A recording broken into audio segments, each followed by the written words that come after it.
Oliy Majlis Qonunchilik palatasi Fan, ta'lim, madaniyat, sport va yoshlar masalalari qo'mitasining kengaytirilgan yig'ilishi bo'lib o'tdi. Unda Maktabgacha va Maktab ta'limi vazirligining axboroti eshitildi.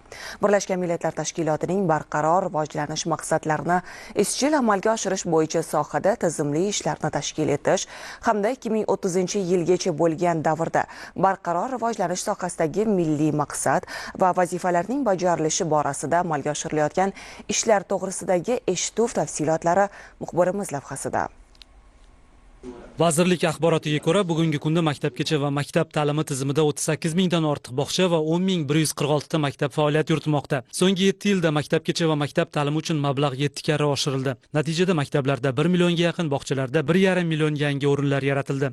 1500 ta maktabda esa prezident va ixtisoslashtirilgan maktablar ta'lim dasturi joriy etildi. 2025-yil yakuniga qadar qamrov 78%, 6 yoshli bolalarni maktabga tayyorlov tizimi bilan qamrov darajasi 98% ga yetkaziladi.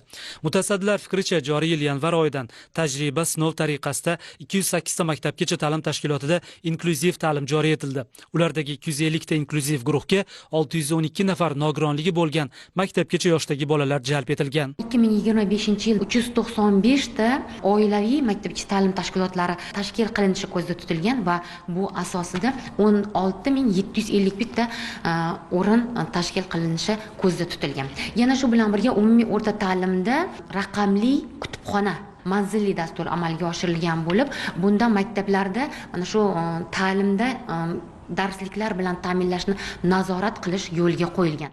Uzoq muddatli davolanishda bo'lgan bolalarga uzluksiz ta'lim tarbiya berish maqsadida Zamin xalqaro jamoat fondi ko'magida Mehrli maktab davlat ta'lim muassasasi tashkil etilgan.